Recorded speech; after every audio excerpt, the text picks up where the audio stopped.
I'm going to so namely Honorable Osborne Divine. Is a district chief executive of North Tongu and Kodin Komokakra. Honorable, good morning. Honorable, good morning. Yeah, Honorable, Good morning. can you hear me? How are you, sir? Good morning. We have live today. Uh, there's a feedback from your phone. Can you position yourself well, please? Very well. Yeah, yes, I can hear you now, louder and clear. Honorable, please tell us after the president visit yesterday, what has been the development with respect to the people, specifically North Tongu? I know you are the DC for North Tongu district, right? Yes, please. Okay, so after the president visit, what is happening now on the grounds? Well, we everything seems to be going on normally. We are also on with our activity in terms of distribution of relief items, and so everybody is going on with their daily activity. What we should do to protect is what we are doing. So, if you say everybody is going on his normal activity, what do you mean by that? I'm told they are yet to open the stagnant water. I mean the spillage. They are going to do massive one in the days ahead. So, if you say everybody is going on their normal activity, it doesn't mean that yes, the sensitization is enough. So people are prepared. They are moving from their houses. What do you mean by that? Yeah. What it means is that we the disaster management team is working on also doing the distribution of relief items. Those are still having also been attended to. Other people are also helping in that process. So basically, what we can do first, and the people are moving to the safe havens as well. So they are moving to the safe areas. Yeah, people are moving.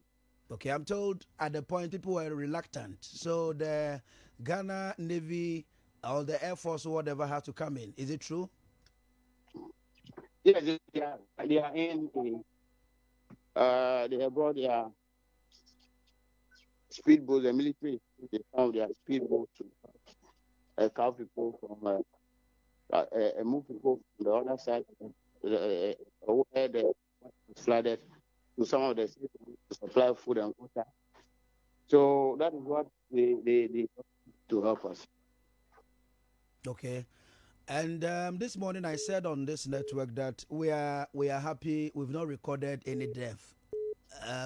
Is it true? Can you confirm for us? Yes, we thank God that we have not lost anybody, and but there are issues that worry currently. What are the issues? There are health implications. Now you see some of the water flooded, the movement of the water, and the water is settled, and giving skin rashes to some people, especially those who are crossing and all that. Okay. And so, that is one of the challenges. And so we are looking at ways to resolve those ones. We have the Ghana Health Service has put up some mobile clinics at some of the safe havens to for the health needs of some of the people who may fall. There is also an isolation center created by the Batok Hospital. Can you position yourself well? We are enjoying the discussion, but I look as if your line is not clear. It's a bit faint. Can you position yourself well for us, please? Yeah, what I'm saying is that Yeah. as a result of that, the Ghana Health Service has come in, Okay. put up mobile clinics in some of the safe havens. Okay. Yeah, to actually cater for the health needs of people there. Okay. An isolation center has also been created at the Batok Hospital to deal with any issue when there's that people will be moving activity centers. And so that is also one of the measures we take to protect the health needs of people. Well, we are talking to Honorable Osborne Divine, this is executive for North Tongu. Honorable, we were informed yesterday that this village has affected about, I think, 9 districts. Is it true? Please. 9 districts, or is more Yes. than that? And now, as we can get from the Okay. uh, So so NABU. so between you and your colleague MMDCs, I believe that aside the interministerial task force, you also has been communicating, right? Yes, it is. And that particular challenge at your place, without to do with health, another issue is the same thing in all the areas, or My district is the most hit when it comes to this flooding. Mepe is under North Tongu, right? My place is under North Or Tongu. where President visited yesterday, okay? Yes. Okay. Honorable, let me ask you, what has been the people's reaction after President comment yesterday that he did not come there for their vote? He came there to console them, to support them under the circumstances and the issues that all transpired there. What has been the reaction from the people? Yes, the president, we thank the president so much for visiting the place, even though the country when the incident, when the village kept flooding started. But he came yesterday, that's from US, and straight to North Town in the afternoon to sympathize with the people of, and especially those who were flooded. And so we want to thank the president, Rogers, government for taking steps the life of our people in this very difficult times. And so far, I believe that lives, it is what is most important to us now. Honorable, I'm sorry, the line is it's. Are you moving around? If you can position yourself well for maybe 10 minutes, when we are done, then you continue. Look as if it's on and off. Okay. Yeah. So please explain. You were saying that yes, the president visited and other issues. Let's hear you. So what I was saying, we want to take this opportunity to thank the president and on behalf of the people of North Tongu for coming to sympathize with us and also assuring us that government will do everything possible to make sure lives are secured, relief items sent to us, and certain critical decisions are also going to be taken in the future. And the president has also commissioned or interministerial committee to look into the issues at the various stages. And currently we're on the stage of giving relief items to the people. So after this phase, another phase will be activated where other things will come in to help our people. And so we are grateful to the president for coming. Another thing I want to say is that for us, the people and the government, our focus is on how best we can to save lives currently, and that is the focus. And the president made that fact that for him, when he swore the oath to become president, he swore oath to protect every citizen of Ghana, not only people from particular areas. He's working for Ghanaians, not people from a particular tribe or particular group. And so that statement is, for me, is a very good and welcoming statement. People are choosing some of the issues raised. The president mentioned that. That is exactly the point I was coming on. Let me quote the president and ask you. I came here this afternoon to express my sympathies and to commensurate with all people in Mepe area. I chose Mepe because this is the area that has been the most affected. I came here because Ghanaians are having difficulties and suffering, and it is my responsibility to help, because if it is a question of who votes for me, And who does not vote for me, I should not be here because you don't vote for me. That is not my concern. This statement made by the president, there are a whole lot of issues coming up that president should have maybe just commensurate with the people without passing those comments. What has been the reaction from the people? You are on the ground. Uh, yeah, I have been very busy. Okay. And so I see on social media people putting a lot of twist to that. But for me, my focus is on the positives, things that will bring relief to my people. That is my focus. And once the president has assured us that he formed a committee to help us, that is for me what we should focus on, the positive, not on the anybody's opinion. Okay. The most important thing is that we should deliver to our people to get relief. Okay. That is for me what we should be doing. Honorable Osborne Divine, you are the DCE for North Tongu, the most affected area. Will you say that your government was very proactive? Nadimo VRA was very proactive on this spillage to your people, or you are worried because the necessary measure that was supposed to put in place was not done? The government through the assembly or whatever other decisions are doing, I know that we have been proactive. I cannot speak for VRA though, but I know that we have taken steps to do the needful. What we're supposed to do, we have done it. So government is doing it better. I must. Okay. At this point, what we should be doing is to push for relief for our people. Okay. But I believe that government has done very well in that regard. Okay.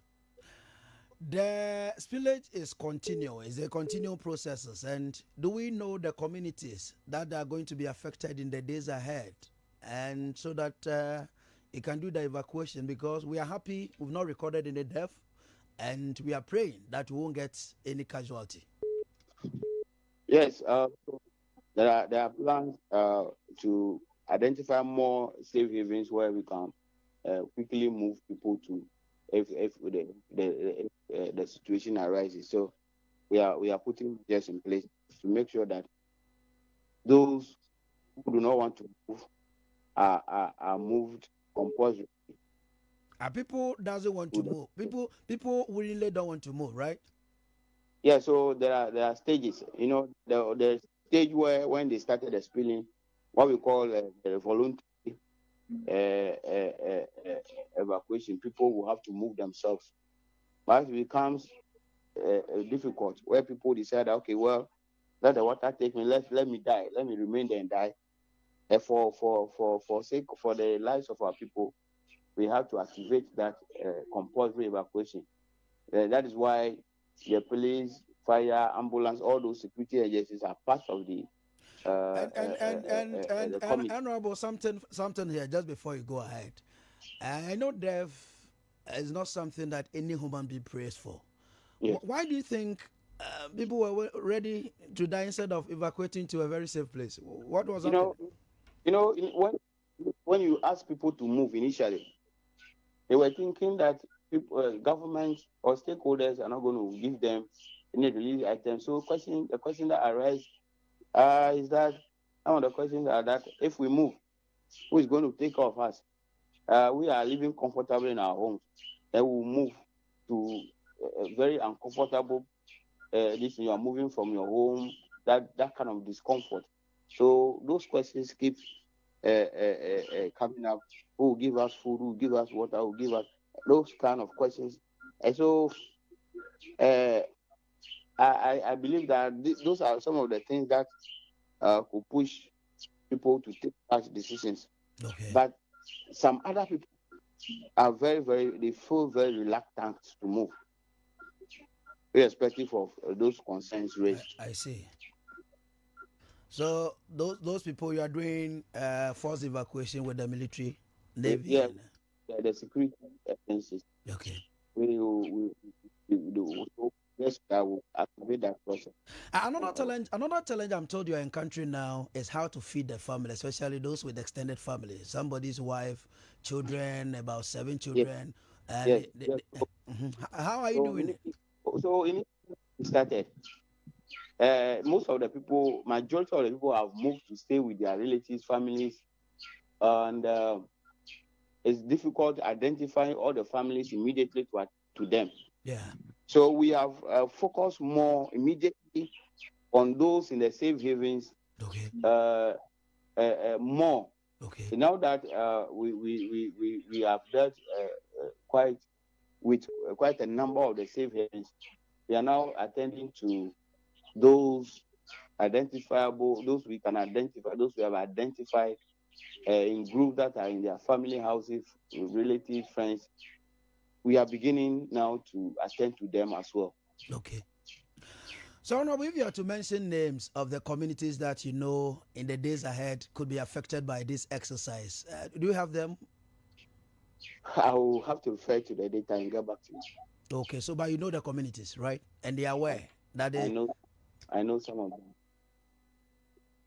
you know some of them. Yes. Okay. Honorable DC, thank you very much for your time. I will continue monitoring the exercise and whatever happening there, and I will get back to you.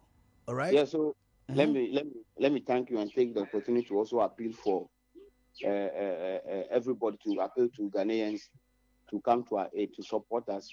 We know government alone cannot do it, so Okay. we need relief items, a lot of relief items to uh, uh, uh, get relief for our people. What will be the Thank you so much. what will be the immediate relief items? If you can mention them, maybe some philanthropists and volunteers are listening. Yes, yes. At this stage, I think we need of water.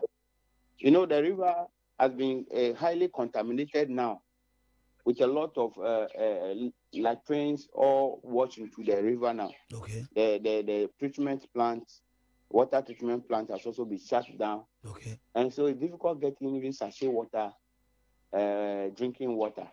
VRA has to, Nailadmo, they have provided some tankers to get water for us far away from Dawa to serve the communities around.